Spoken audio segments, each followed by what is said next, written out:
Here's an example of how. So Mitch McConnell gets out there and he says, we're going to let the states go bankrupt. States can't go bankrupt. But that's a technical issue. What he's doing is he's establishing, here's going to be one parameter of the debate. No help for states and municipalities. Now he's lying. He's taking a negotiation position. What is the completely out of frame position that the Democrats are taking? None. They're not taking any positions that are outside the frame.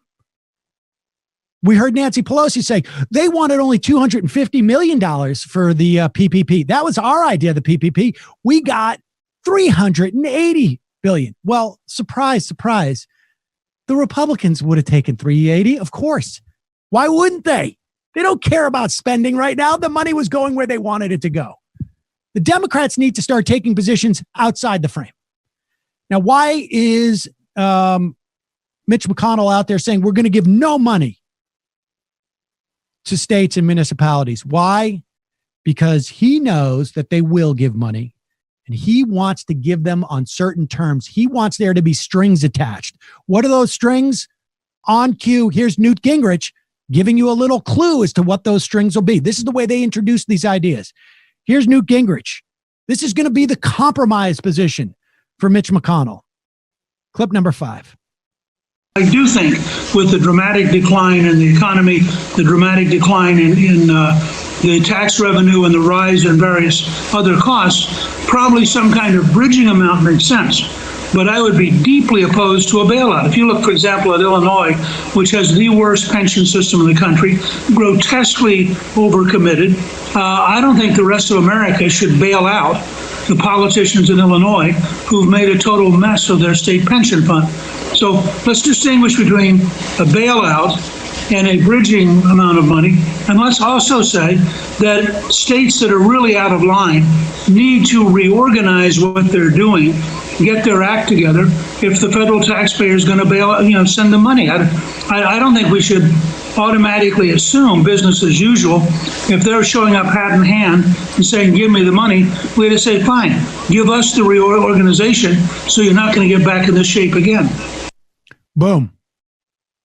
Mitch McConnell says we're not going to give any money. And then you start to get everybody back filling in what's going to happen in between. And that is, we'll give you money, but you got to cut your pension. We'll give you money, but you got to stop with your municipal unions, with your state unions. You got to cut healthcare for them. You got to cut retirement benefits for them. That's the only way you're going to get this money.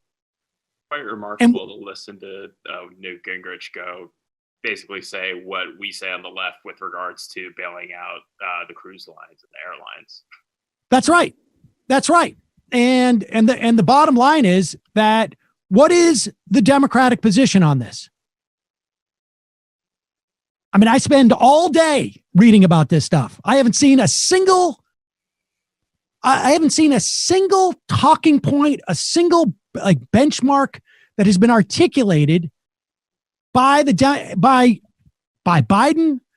by Schumer, by Pelosi. Nothing. Well, Biden did call upon CEOs to voluntarily not use their bailout money for stock buybacks. So good enough for me. The problem is they are so much better at this, the Republicans, at seizing the opportunity. They're going in and saying, we're going to need to cut pensions, city and state pensions. If we're going to bail out the states. Meanwhile, the Democrats, what's the conditions on bailing out the airlines? What was the conditions on bailing out corporations? Zero. What's the conditions on, pick it, on the tax cuts? Zero. There's nothing. What are we going to do with healthcare? We're going to bail out the insurance industry by buying their most overpriced product, Cobra Insurance.